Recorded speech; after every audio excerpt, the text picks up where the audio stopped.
শ্রীমদ্ ভাগবত। ওম নমো ভগবতে বাসুদেবায়। শ্রীমদ্ ভাগবত নবম স্কন্ধ চতুর্থ অধ্যায়। নাভাগ নভগর সুত চতুর্থে হাঙ্ক চরিত। শ্রীশুক উবাচ নাভাগ নভগর বଳା ପୂର୍ବେ ସେ ବ୍ରହ୍ମଚର୍ଯ୍ୟ କଲା। ଭାଇଏ ତାର ଭାଗ କାଟି ସର୍ବ ସମ୍ପଦ ନେଲେ ବାଣ୍ଟି। ଭାଇଙ୍କୁ ବୋଲେ ଭାଗ କାହିଁ ପିତା ତ ଭାଗ୍ୟେ ବୋଲେ ଭାଇ। ପିତାଙ୍କୁ ବୋଲନ୍ତେ ତା ଯାଇ ସେ ବୋଲେ ଉଚିତ ନୁହଁ। ବୋଇଲା ପୁଣି ଯାଅ ତୁହି ଅଙ୍ଗିର ଶଙ୍କ ଯଜ୍ଞ ଜହିଁ। ତାହାଙ୍କୁ ଦେବୁ ଉପଦେଶ ଲଭିବୁ ଦ୍ରବିଣ ଶେଷ। ପିତାର ବୋଲେ ଯଜ୍ଞ ଗଲା ଅନେକ ଧନ ସେ ଲଭିଲା। ତା ଘେନି ସେ ଯେ ବାଟେ ଆସେ ମିଳିଲା କାଳିଆ ପୁରୁଷେ। ବୋଲଇ ମୋର ଧନ ନେଇ ପଳାଇ ଯାଉ କାହିଁ ପାଇଁ। ସେ ବୋଲେ ନ ଜାଣଇ କିଛି ପିତା ବଚନେ ନେଉଅଛି। ପୁରୁଷ ବୋଲେ ତୁ ପଚାର ପିତାକୁ ଏ ଧନ କାହାର। ତହୁଁ ନା ଭାଗ ବେଗେ ଗଲା ସକଳ ପିତାଙ୍କୁ କହିଲା। ପିତା ବୋଇଲେ ସତ୍ୟ ଏହା ପୂର୍ବରୁ ସିଏ କଲେ ଯାହା। ଯଜ୍ଞର ଶେଷ ଧନ ଆଦି ରୁଦ୍ରଙ୍କ ଭାଗ ବୋଲି ବିଧି। ନା ଭାଗ ତହୁଁ ବେଗେ ଗଲା ରୁଦ୍ରେ ସକଳ ସମର୍ପିଲା। ପିତା ପୁତ୍ରଙ୍କ ସତ୍ୟ ଜାଣି ରୁଦ୍ର ବୋଲନ୍ତି ସାଧୁବାଣୀ। ବୋଇଲେ ସର୍ବ ଘେନି ଯାଅ ଆବର ବ୍ରହ୍ମ ଜ୍ଞାନ ପାଅ। ଏମନ୍ତେ ସେ ନା ଭାଗ ରାଜା ସୁଖେ ପାଳିଲା ଜନ ପ୍ରଜା। ଅନେକ କାଳ ରାଜ୍ୟ କଲା ଅନ୍ତେ ସେ ଗୋବିନ୍ଦେ ପଶିଲା। ନା ଭାଗ ପୁତ୍ର ଅମ୍ବରୀଶ ସେ ରାଜା ବିଷ୍ଣୁର ବିଶ୍ୱାସ। ବ୍ରାହ୍ମଣ ସାପ ନ ଲାଗିଲା ତା ଶୁଣି ଅଭିମନ୍ୟୁ ବଳା। ବୋଲେ କେମନ୍ତେ ହାହେଲା ମୋତେ ତ ସନ୍ଦେହ ଲାଗିଲା। ସେ ବ୍ରହ୍ମ ଦଣ୍ଡ ବଜ୍ର ଘୋର କେମନ୍ତେ ତହୁଁ ହେଲା ପାର। କିଓ ବା ତାର ତପ ଫଳୁ ତରିଲା ବ୍ରହ୍ମ ସାପାନଳୁ। ଏ କଥା କହ ମୁନି ମୋତେ ସଂଶୟ ଲାଗିଲା ତ ଚିତେ। ହେମନ୍ତ ରାଜା ପ୍ରଶ୍ନ ଶୁଣି ଶୁକ କହନ୍ତି ମୃଦୁବାଣୀ। ଶୁଣ ରାଜନ ଏକ ଚିତେ ଯେ ପ୍ରଶ୍ନ ବଂଶାନୁଚରିତେ। ନା ଭାଗ ସୁତ ଅମ୍ବରୀଶ ଯେମନ୍ତେ ବିଷ୍ଣୁର ବିଶ୍ୱାସ। ବ୍ରାହ୍ମଣ ସାପ ନ ଲାଗିଲା ଅନ୍ତେ ସେ ଗୋବିନ୍ଦେ ପଶିଲା। ସେ ସପ୍ତ ଦ୍ୱୀପେ କରାଜା ସୁଖେ ପାଳଇ ଜନ ପ୍ରଜା। ଅସଂଖ୍ୟ ସମ୍ପଦ ତାହାର ବିଭବ କେ କରେ ଗୋଚର। ସପତ ଦ୍ୱୀପେ ରାଜା ପଣେ ପୂଜା ସେ ପାଏ ସର୍ବଜନେ। ଶରୀର ସୁଖକୁ ନ ଲେଖେ ସମ୍ପଦ ସ୍ୱପ୍ନ ପ୍ରାୟ ଦେଖେ। ଯେ ପ୍ରାଣୀ ସମ୍ପଦ ଇଛନ୍ତି ଅନ୍ତେ ସେ ନରକେ ପଡ଼ନ୍ତି। ହେମନ୍ତ ନିଶ୍ଚେ ଜାଣି ମନେ ହରି ଭଜଇ ସେବା ଧ୍ୟାନେ। ବିଷ୍ଣୁ ଭକତ ଯେତେ ଜନ ତାହାଙ୍କ ପାଦେ ତାର ମନ। ସାଧୁଙ୍କ ପାଦେ ନିତ୍ୟ ସେବେ ସଂସାର ଆତ୍ମା ରୂପେ ଭାବେ ହରିଚରଣ ଯୁଗେ ମନ ବିଷ୍ଣୁ ଚାରଇ ବଦନ ବିଷ୍ଣୁର ମନ୍ଦିର ମାର୍ଜନେ କର ଯୁଗଳ ଅନୁଦିନେ ଶ୍ରବଣ ଯୁଗ ତାସୁ କଥା ନିତ୍ୟ ଶୁଣଇ ବିଷ୍ଣୁ ଗାଥା ନିରତେ ତାହାର ନୟନ କଳ୍ପଇ ବିଷ୍ଣୁ ଦର୍ଶନ ଶରୀର ଚର୍ମତା ଯତନେ କଳ୍ପେ ବୈଷ୍ଣବ ଆଲିଙ୍ଗନେ ହରିଚରଣ ପଦ୍ମ ଗନ୍ଧେ ନିରତେ ନାସାତା ମୁଦେ କୃଷ୍ଣର ଚରଣ ତୁଳସୀ ତାର ରସନା ତେଣେ ରସି ଚରଣ ଯୁଗ କଳ୍ପେ ନିତେ କୃଷ୍ଣ ମନ୍ଦିରେ ଉପଗତେ ନମସ୍କରଣେ ପ୍ରମାଦେ ଶିର କଳ୍ପଇ ତାର ସାଧେ ବିଷ୍ଣୁ ଭକତ ଜନେ ରତି ନିରତେ କଳ୍ପେ ତାର ମତି ଦେହ ବିଷୟ ତାର ଯେତେ କଳ୍ପଇ ହରି ଭାବେ ନିତେ ବିପ୍ର ଦେବତା ପାଦେ ସେବେ ପ୍ରଜାଙ୍କୁ ଦେଖେ ବିଷ୍ଣୁ ଭାବେ ସକଳ ସମ୍ପଦ ପ୍ରସିଦ୍ଧି ଭିଆଇ କରେ ଅଶ୍ୱମେଧି ବିପ୍ରଚରଣ ଦାନେ ପୂଜେ ଯେ ଅଧି ଯଜ୍ଞ ବିଧି ଭଜେ ଅସିତ ବଶିଷ୍ଠ ଗୌତମ ସଙ୍ଗତେ ଘେନି ମୁନିଗଣ ବିପ୍ର ସେବନ ଅନୁମତେ ସରସ୍ୱତୀର ଅଭିଶ୍ରୋତେ ତାହାର ଯଜ୍ଞ ସଭା ମଧ୍ୟେ ତ୍ରିଦଶେ ଅତ୍ୟନ୍ତ ଆନନ୍ଦେ ମୁନି ବ୍ରାହ୍ମଣ ମଧ୍ୟେ ବସି ନିତ୍ୟ ଯଜ୍ଞକୁ ପରଶଂସି ଦେବ ମନୁଷ୍ୟ ସଭାଗତେ ସର୍ବେ ଦିଶନ୍ତି ଏକମତେ ଦେବେ ଯେ ସଭା ମଧ୍ୟେ ଥାନ୍ତି ସ୍ୱର୍ଗ ଗମନ ନ ବାଞ୍ଛନ୍ତି ବିଷ୍ଣୁ କୀର୍ତ୍ତନ ସଭା ମଧ୍ୟେ ସକଳେ ଶୁଣନ୍ତି ଆନନ୍ଦେ ସ୍ୱର୍ଗର ପ୍ରାୟ ମହି ଦିଶେ ଅଷ୍ଟମ ନିଧି ଜହିଁ ବସେ ହେମନ୍ତ ଭକ୍ତି ଯୋଗ ବଳେ ସେ ରାଜା ସରସ୍ୱତୀ କୂଳେ ସ୍ୱଧର୍ମେ ବିଷ୍ଣୁ କୋତଶୀଲା ସର୍ବକାମନା ଉପେକ୍ଷିଲା ଗୃହ ସମ୍ପଦ ଦ୍ୱାରା ସୁତ ଜ୍ଞାତି ବାନ୍ଧବ ଇଷ୍ଟ ମିତ୍ର ହସ୍ତି ସ୍ୱଜନ ବାଜି ଧନ ଇଚ୍ଛା ନ କରେ ତାର ମନ ନିରତେ ଗୋବିନ୍ଦ ଚରଣେ ମନ ନିବେଶେ ଅନୁକ୍ଷଣେ ତାହାର ଶୁଦ୍ଧ ଚିତ ଜାଣି ଚକ୍ର କୁରାଇ ଚକ୍ର ପାଣି ବୋଇଲେ ଅମ୍ବରୀଶ ମେଳେ ତୁ ଚକ୍ର ଥିବୁ ସର୍ବକାଳେ ଏହାକୁ ରଖ ନିରନ୍ତରେ ଯେମନ୍ତେ ସର୍ବ ଦୁଃଖୁତରେ ଏମନ୍ତେ ବିଷ୍ଣୁ ଆଜ୍ଞା ପାଇ ସେ ଚକ୍ର ରକ୍ଷା କଲା ଯାଇ ସେ ରାଜା ପତ୍ନୀର ସಮೇତେ ଉପାସେ ଏକାଦଶୀ ବ୍ରତେ କାର୍ତ୍ତିକ ଶୁକ୍ଳ ପକ୍ଷେ ହରି ପୂଜିଲା ଉପବାସ କରି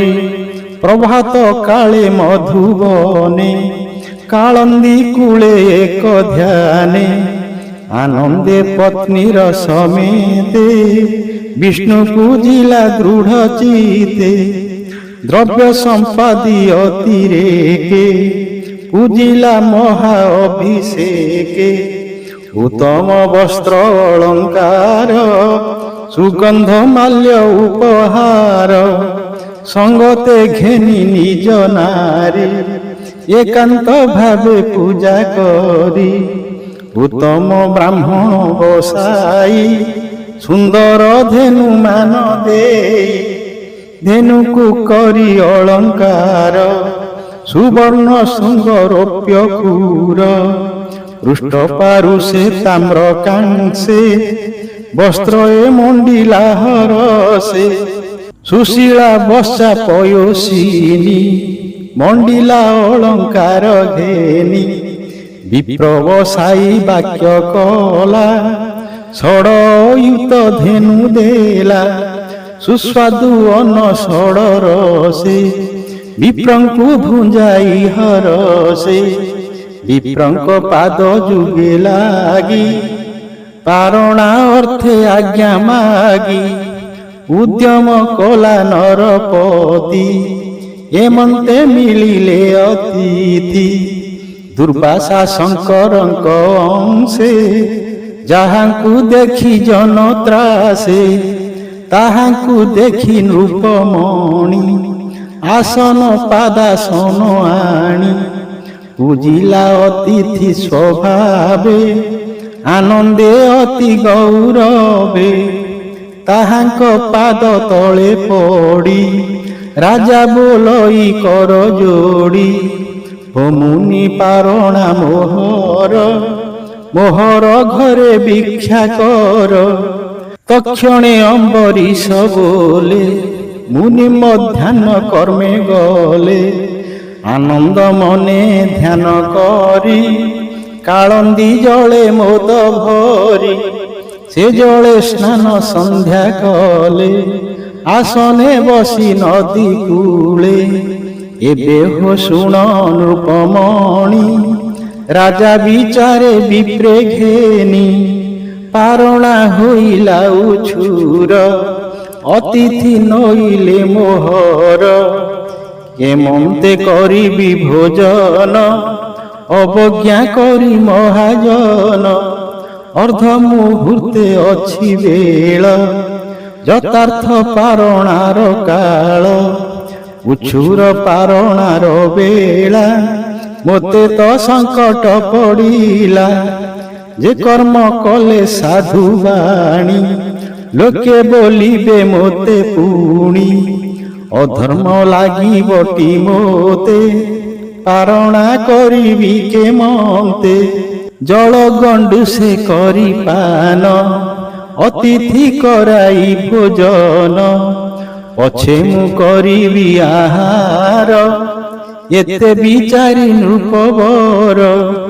ଜଳ ପାରଣା ଅପାରଣ ଏ ଆଦି ନିଗମ ବଚନ ବିଚାରି ବ୍ରାହ୍ମଣଙ୍କ ତୁଲେ ଜଳ ଗଣ୍ଡୁ ସେ ପାନ କଲେ ତକ୍ଷଣେ ଜଳ ପାନ କରି ଭୟେ ସୁମରି ନରହରି ଦୁର୍ବାସା ଆଗମନ ଚାହିଁ ରାଜା ମନରେ ତ୍ରାସ ପାଇ ଦୁର୍ବାସା ଯମୁନାର କୂଳେ ସ୍ୱକର୍ମ ସାରି ସାୟଙ୍କାଳେ ମିଳିଲେ ଅମ୍ବରୀଶ ପାଶେ ପାରଣା କରିବାର ଆସେ ନୃପତି କରି ବହୁମାନ୍ୟ ବୋଲଇ କରିବା ଭୋଜନ ଏମନ୍ତ ଅମ୍ବରୀଶ ବାଣୀ ଦୁର୍ବାସା ବହୁମାନ୍ୟ ଶୁଣି ସ୍ୱଭାବେ ସର୍ବଜ୍ଞାତାପଣ ଜାଣିଲେ କଲା ଏ ପାରଣ ରାଜାର ବଦନକୁ ଚାହିଁ ବୋଲନ୍ତି କୋଫବର ହୋଇ ତୁଜେ ଅବଜ୍ଞା କଲୁ ମୋତେ ଉଚ୍ଚିଷ୍ଟ ଭକ୍ଷିବି କେମନ୍ତେ ତୁମତେ କଲୁ ଅବହେଳ ଭୁଞ୍ଜ ତୁ ଅଧର୍ମର ଫଳ ଏମନ୍ତ ବୋଲି କୋପ ଭରେ ଜଟା ଉପାଡ଼ି ନିଜ କରେ ଭ୍ରୁକୁଟି କୁଟିଳ ଲୋଚନ ରାଜାଙ୍କୁ ବୋଲନ୍ତି ବଚନ ଦେଖ ଏ ନୃପତିର ଗତି ସମ୍ପଦେ ହୋଇ ମୂଢ଼ମତି ଧର୍ମେ ବଞ୍ଚିତ ବିଷ୍ଣୁ ଭକ୍ତେ ବୋଲେ ମୁଁ ଈଶ୍ୱର ସାକ୍ଷାତେ ଅତିଥି ମତେ ପୂଜା କଲା ପାରଣା ଅର୍ଥେ ନିମନ୍ତ୍ରିଲା ଭିକ୍ଷା ନ ଦେଇ ଆଗ ମୋତେ ପାରଣା କଲା ଏ ଯୁଗତେ ମୋତେ ଯେ କଲା ଅବହେଳ ଭୁଞ୍ଜୁଏ ଅଧର୍ମର ଫଳ ଜଟାକୁ ଚାହିଁ ଆଜ୍ଞା ଦେଲେ ଅନଳ ହୁଅ ତୁ ବୋଇଲେ ତକ୍ଷଣେ ହୁଙ୍କାର କରାଳ ଉଠିଲା କୃତିଆ ଅନଳ ତେଜେ ଆଚ୍ଛାଦେ ଦଶ ଦିଶ ପବନ ବହେ ଅଣଚାଶ ଧୂମ ପୂରିତ ଶୂନ୍ୟ ମଧ୍ୟେ ବେଗେ ଧାଇଲା ଘୋର ନାଦେ ପ୍ରଳୟା ନଳ ପ୍ରାୟ ହୋଇ ମିଳିଲା ରାଜା ଆଗେ ଯାଇ ଜ୍ୱଳନ୍ତ ଖଡ଼ଗ କରେ ଧରି ମିଳିଲା ଘୋର ନାଦ କରି ଭୂମିକମ୍ପଇ ପାଦ ଘାତେ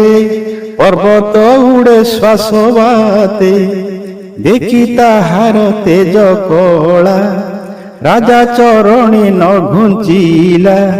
ତାର ବଦନ ରାଜା ଚାହିଁ ମନେ ଚିନ୍ତିଲା ଭାବଗ୍ରାହୀ ତକ୍ଷଣେ ବିଷ୍ଣୁ ଚକ୍ର ଆସି କୋଟିଏ ସୂର୍ଯ୍ୟ ପ୍ରାୟ ଦିଶି କୃତିଆ ଅନଳ ଉପରେ ପଡ଼ିଲା ମହାନାଦ ଭରେ ତକ୍ଷଣେ ଅନଳ ଲିଭିଲା ଦିଗ ଆକାଶ ପ୍ରକାଶିଲା ସୁଦର୍ଶନ ତେଜ ଦେଖି ଦୁର୍ବାସା ଭୟେ ବୁଜେ ଆଖି ନୟନେ ଦେଇବେନି କର ଭୟେ କମ୍ପଇ ଥରହର ସମ୍ଭ୍ରମେ ଚାହିଁ ନ ପାରିଲା ଜୀବନ ଭୟେ ପଳାଇଲା ତାର ଭାଜିବା ଦେଖି ପଛେ ଚକ୍ର ହି ଧାଇଲା ପ୍ରତ୍ୟକ୍ଷେ ମଣ୍ଡୁକ ଦେଖି ସର୍ପ ଯେହ୍ନେ ଧାମଇ ଗର୍ଜିତ ବଦନେ ଦୁର୍ବାସା ଦଶ ଦିଶ ଚାହିଁ ଭୟେ ନ ପାରଇ ପଳାଇ ପଶିଲା ମେରୁ ଗୁହା ମଧ୍ୟେ ସୁଦର୍ଶନ ପଛେ ଖେଦେ ଦିଶ ଆକାଶ ଭୂମି ଗତେ ବିବର ସମୁଦ୍ର ସହିତେ ଦିଗ ପାଳଙ୍କ ପୁରେ ଲୁଚେ ଚକ୍ରକୁ ଦେଖେ ପଛେ ପଛେ ଯହୁଁ ଯହିଁ କି ଧାମେ ବେগে ସୁଦର୍ଶନ ପଛେ ଲାଗେ ସୁଦର୍ଶନ ତେଜ ଦେଖି କେହି ନ ପାରେ ତାକୁ ରଖି କେଣେ ଠାବ ନ ପାଇଲା ସତ୍ୟ ଲୋକକୁ ପଳାଇଲା ଶୂନ୍ୟ ପଳାନ୍ତେ ମନ ଦୁଃଖେ ଭୟେ ପଶିଲା ବ୍ରହ୍ମଲୋକେ ବ୍ରହ୍ମାର ସମୀପେ ମିଳିଲା ଶରଣ ସମ୍ଭାଳ ବୋଇଲା ଡାକଇ ପଶିଲି ଶରଣ ବିଧାତା ରଖ ମୋର ପ୍ରାଣ ହେମନ୍ତେ ମୁନି ବାକ୍ୟ ଶୁଣି ଉଛେ କହନ୍ତି ବୃଷ ପାଣି କାଳ ସ୍ୱରୂପୀ ଯେ ଈଶ୍ୱର ଭୃଭଙ୍ଗ ମାତ୍ରେ ଯା ସଂସାର ମୁଁ ବ୍ରହ୍ମା ଈଶ୍ୱର ସହିତେ ଭୃଗୁ ଦକ୍ଷାଦି ମୁନି ଯେତେ ପ୍ରଜା ଈଶ୍ୱର ଭୂତେଶ୍ୱର ଦେବ ସହିତେ ସୁରେଶ୍ୱର ସେ ହରି ଆଜ୍ଞା ଶିରେ ଧରି ଯେଝା ବିଷୟ ଅଧିକାରୀ ଅଛୁ ସଂସାର ଲୋକ ହିତେ ତାରିକୁ ରଖିବୁ କେମନ୍ତେ ହେମନ୍ତ ବିଧାତା ବଚନ ଶୁଣି ଦୁର୍ବାସା ଛନ ଛନ ତହୁଁ ଚଳିଲା ମନ ଦୁଃଖେ ବେଗେ ପଶିଲା ଶିବ ଲୋକେ ଶଙ୍କର ଚରଣେ ପଡ଼ିଲା ଶରଣ ସମ୍ଭାଳ ବୋଇଲା ଦୁର୍ବାସା ବାକ୍ୟ ଶୁଣି ହର ସମ୍ଭ୍ରମେ ବୋଲନ୍ତି ଉତ୍ତର ଶୁଣ ଦୁର୍ବାସା ତୋତେ କହୁଁ ଆମ୍ଭେ ଯାହାର ଆଜ୍ଞା ବହୁ ବ୍ରହ୍ମାଣ୍ଡ ପାଳନ ପ୍ରକାଶେ ଯେବା ବିଷୟ ଜୀବ କୋଷେ କାଳର ବଳେ ଦୃଶ୍ୟାଦୃଶ୍ୟ ଭ୍ରମନ୍ତି ସେ ଯୋନିୟ ଶେଷ ତାହାଙ୍କ ମଧ୍ୟେ ଆମ୍ଭେ ଭ୍ରମି ଗତ ଆଗତେ ପଥ ଶ୍ରମୀ ମୋ ସଙ୍ଗେ ବ୍ରହ୍ମାଦି କୁମର ନାରଦ ଆଦି ମୁନିବର କପିଳ ଦେବଳ ଆସୁରୀ ধর্ম মরিচি আদি করি যে অন্য সিদ্ধ মুনি জন বেদান্ত যার দর্শন জানি ন পারে তার মায়া নিরতে ভ্রমায়ে বিষয়া সে বিষ্ণু চক্র নিবারণে সমর্থ ଅଛି কে শরণে তু এবে চল বিষ্ণুপুর হরিচরণ আশ্রা কর সে তোতে রখিবে শরণ ଅନ୍ୟଥା ନାହିଁ ପରିତ୍ରାଣ ଦୁର୍ବାସା ମହେଶ ବଚନେ ପଶିଲା ବିଷ୍ଣୁର ଭୁବନେ ଲକ୍ଷ୍ମୀ ସହିତେ ଯହିଁ ହରି ଅଛନ୍ତି ଗୃହାଶ୍ରମ କରି ବିଷ୍ଣୁର ଚକ୍ର ତେଜ ଭରେ ଘର୍ମଭୂଷିତ କଳେବରେ ଦୁର୍ବାସା ଶୋକ ଗଦ ଗଦେ ପଡ଼ିଲା ବିଷ୍ଣୁ ପଦ୍ମ ପାଦେ କାତରେ କମ୍ପଇ ଶରୀର ଡାକଇ ପ୍ରଭୁ ରକ୍ଷା କର ଭୋ ନାଥ ଅନନ୍ତ ଅଚ୍ୟୁତ ତୁ ସାଧୁ ଜନଙ୍କର ନାଥ ମୁଁ ତୋର ଅପରାଧ କରି ଶରଣ ଗଲି ରଖ ହରି ମୁଁ ତୋ ମହିମା ନ ଜାଣିଲି ତେଣୁ ମୁଁ ସଙ୍କଟେ ପଡ଼ିଲି ତୋର ସେବକେ ଅପରାଧ କଲି ମୁଁ ରଖ ହେ ଗୋବିନ୍ଦ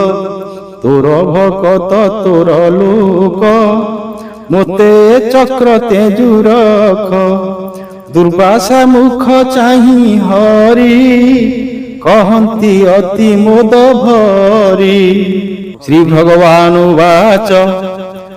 ମୁଁ ଯେ ଭକତ ପରାଧୀନ ମୋ ତହୁଁ ଭକ୍ତ ନୋହେ ଭିନ୍ନ ଭକ୍ତର ଅଧୀନ ମୁଁ ହୋଇ ସେବକ ପ୍ରାୟ ପଛେ ଥାଇ ସାଧୁଙ୍କ ହୃଦେ ମୁଁ ବସଇ ତାଙ୍କ ଭକତି ଭାବ ବହି ତାଙ୍କ ଭକତି ପ୍ରୀତି ମୋତେ ଆନନ୍ଦ ଦେଉଥାଇ ଚିତେ ଭକ୍ତଟି ମୋହର ଶରୀର ତିଳେ ହେଁ ନାହିଁ ଅଭ୍ୟନ୍ତର ଭକ୍ତ ନିମନ୍ତେ ଦେହ ବହି ସଂସାରେ ନାନା ରୂପ ହୋଇ